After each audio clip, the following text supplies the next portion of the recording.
Assalamu alaikum. I am Jahangir Alam. Welcome to my channel, Jahangir Science School. Today I am going to discuss about EDEXCEL IAL AS Physics Unit 3. A student planned an experiment to determine the density of acetate.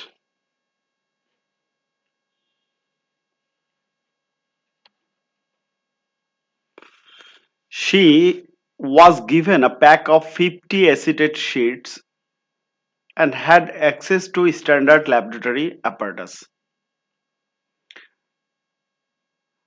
This is the acetate 50 acetate sheets. The approximate dimension of the single sheet of acetate are given on the pack. Length 30 centimeter, width 21 centimeter, thickness 0.15 millimeter. The total mass of 50 acetate sheets is approximately 670 gram. To determine the density of acetate, the student needed to take measurement, complete table below. Mass, measuring instrument balance, resolution 0.1 gram. 0.1 gram. Length and width, meter rule. Remember, meter rule,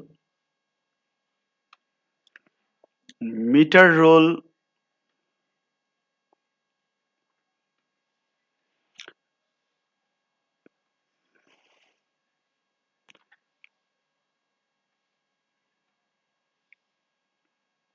meter rule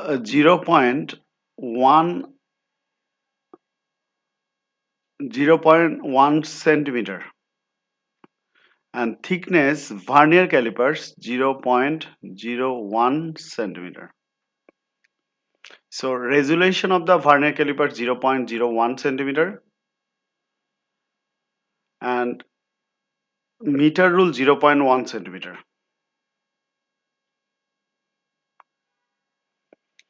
Describe a method to determine an accurate value for the density of acetate. First, we have to measure the length and width of sheet in multiple position and obtain mean. Measure the thickness for at least 20 sheets. Measure the total mass for at least 20 sheets. Then calculate the thickness for one sheet and measure the mass for one sheet. Calculate the density mass divided by volume. So volume equal to length into width into thickness. So density equal to mass divided by volume. So mass divided by length into width into thickness T.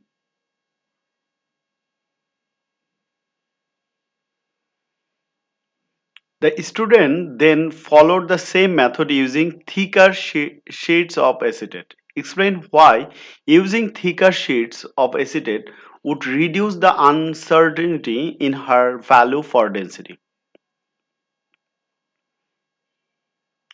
So here absolute uncertainty would stay the same.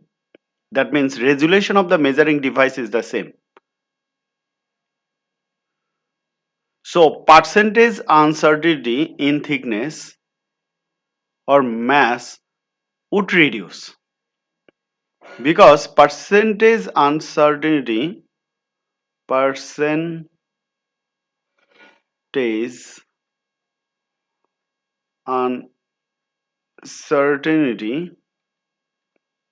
equal to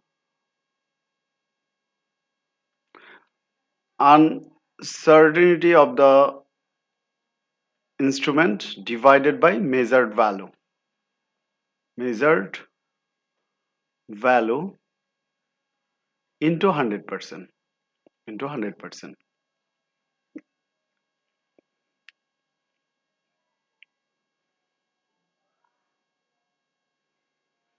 Now question number 2. A student determined the speed of the sound in air using a standing wave. The student used a tuning fork to create a sound wave in the column of air inside a plastic tube. He placed the plastic tube into a measuring cylinder of water so he could adjust the length L of the column of air.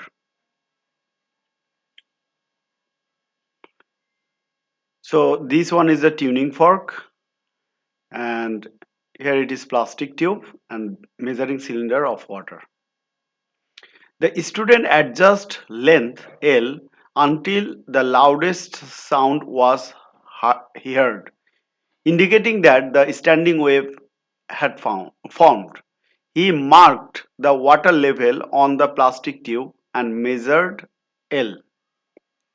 He repeated this process several times and recorded the result. So L length in centimeter 18.4, 18, 19.2, 19.4, 19.2 suggests the two reasons for the variation of the uh, lengths the student measured. Length.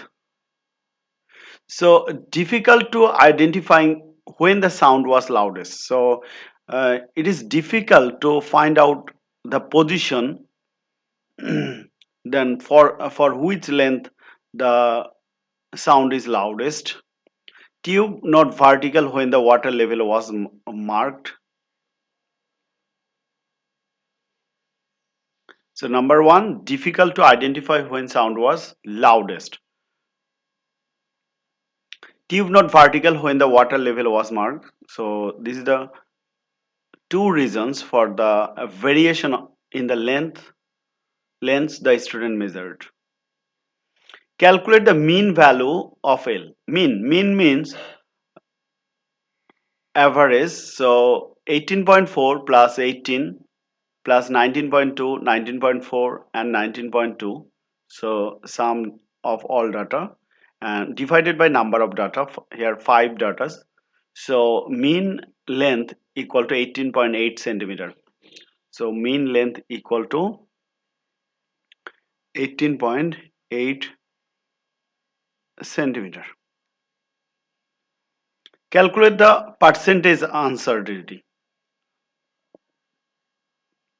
Percentage uncertainty.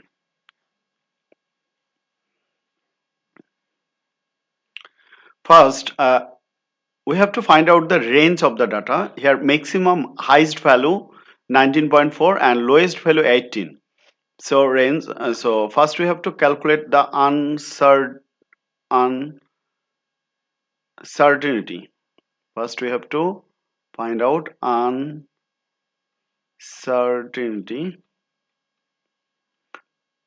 equal to maximum value 19.4 minus 18 point minimum value divided by 2. So 0.7 centimeter is the uncertainty. Then percentage uncertainty of the instrument divided by measured value. Here measured value is 18.8 into 100%. So 3.7% is the percentage uncertainty.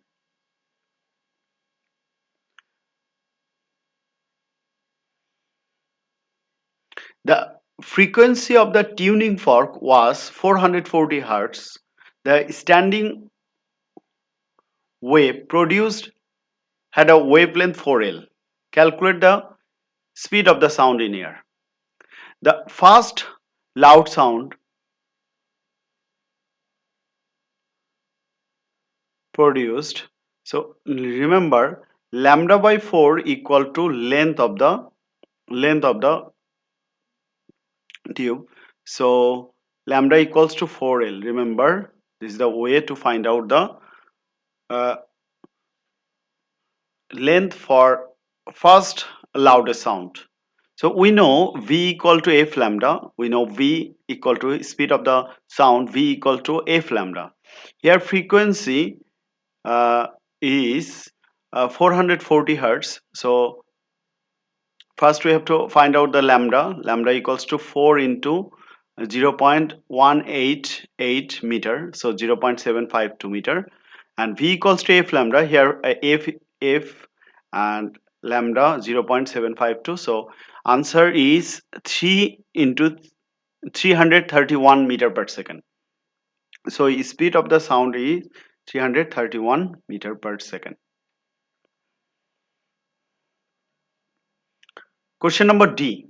The percentage uncertainty in the student's value for the speed of sound is equal to the percentage uncertainty in L. The accepted value for the speed of the sound in air is 343 meter per second. Comment on whether the student's value is consistent with the accepted value for the speed of sound in air.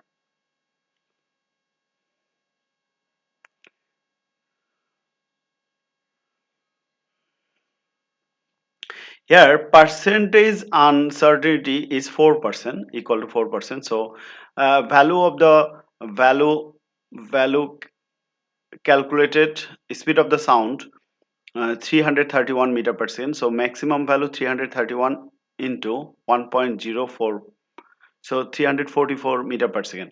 Statement comparing with the value 343 meter per second. So data is consistent.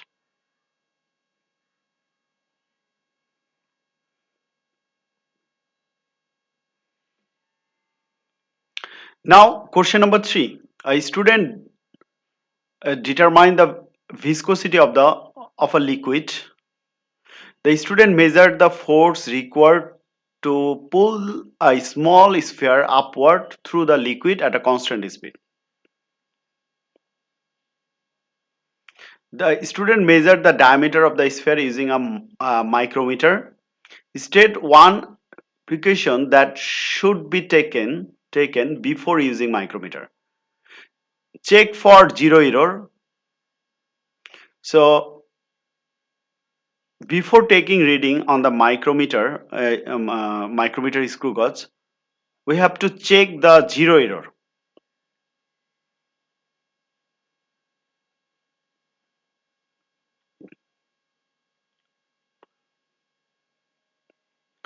The student measured the value of force when the sphere was suspended and stationary in the liquid. The force meter used is shown in the photograph. When the sphere was stationary, the reading on the force meter was 0.20 Newton. The student then moved the force meter upward so that the sphere moved at a constant speed 0.32 meter per second. The reading on the force meter was 0.29. So explain why it was necessary to measure the force when the sphere was stationary and the force when the sphere was moving at constant speed.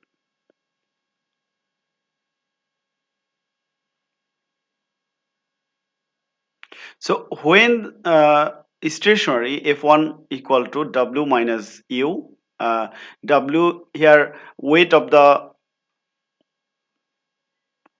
sphere, and U is the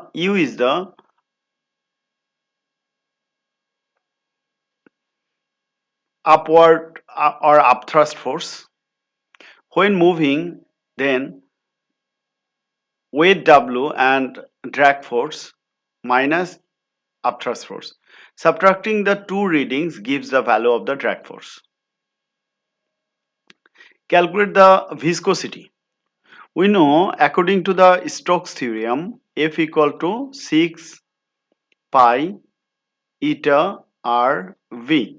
So we have to find out eta. So eta equal to F divided by 6 pi R V. F can be calculated the subtracting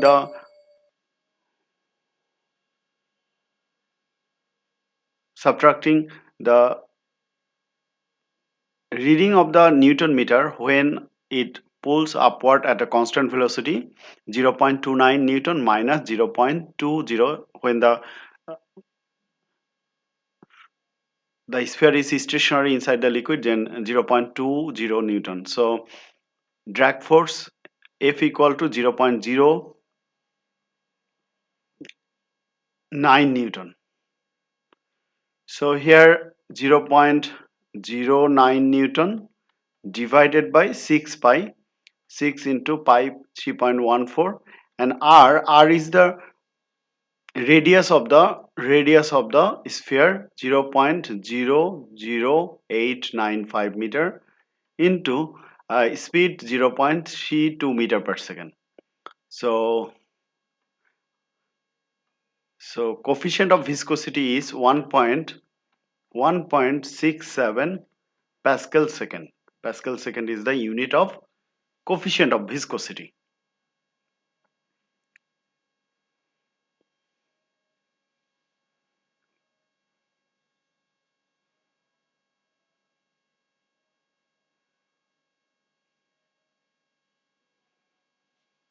Question number 4. The activation potential difference is the minimum potential difference for the photon to be emitted from a light emitting diode LED. A student measured the activation potential difference for different LEDs. The relation between the activation potential difference and wavelength is given by the equation EVA equal to AC by lambda plus W, where VA is the activation potential difference and lambda is the wavelength of the photon emitted by the LED, and W is the constant representing the work function by an electron passing through an LED. Explain why the graph VA against reciprocal of lambda should give a straight line. Look at the equation VA equal to AC by lambda plus W.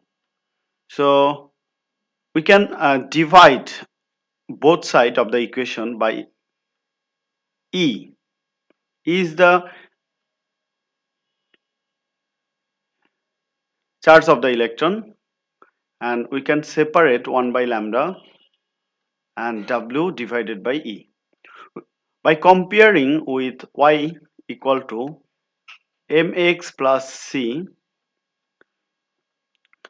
if we draw a plot, if we draw a graph, in x-axis 1 by lambda, because here we can compare 1 by lambda as a x, the x, and VA activation and potential difference in the y-axis, because it is dependent variable, then it clearly observes that the equation is the form of straight line.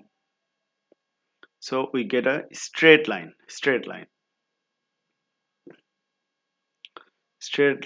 like that, 1 by lambda VA, like that. The gradient of the graph, remember, gradient of the graph equal to AC by E, because this one is the M, VA is the Y, and 1 by lambda is the X. So AC by E equals to M is the gradient here, and y-axis intersection equals to W by E.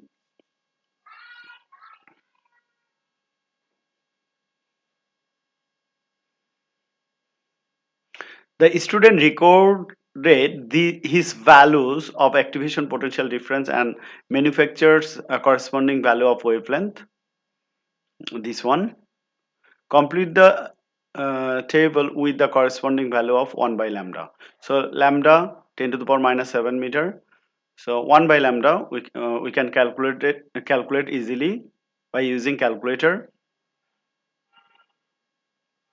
Then plot a graph VA activation potential difference on the y-axis against 1 by lambda on the x-axis. First, in x-axis 1 by lambda 10 to the power 6 per meter, and activation potential difference PA in volt. If we draw if we plot a graph, then we get a straight line like this.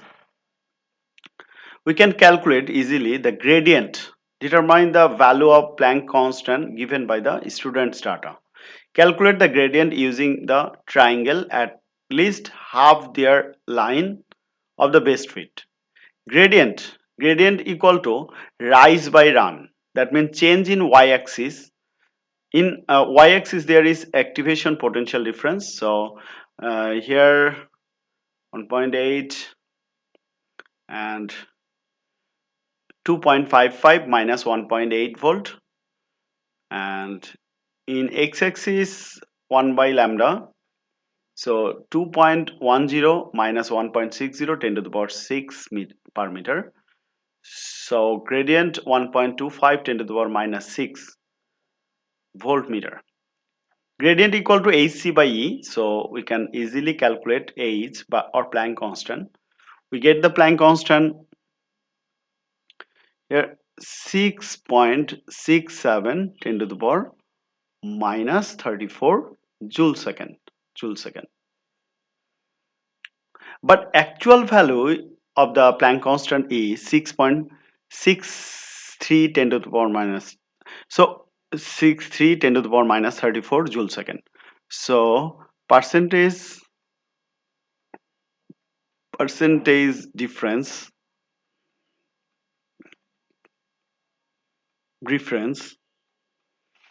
6.67 10 to the power minus 34 minus 6.63 10 to the power minus 34 divided by accurate value or actual value 6.63 10 to the power minus 34 into 100% is the percentage difference. So we get 0.6%, which is small, so method is accurate. Method is accurate.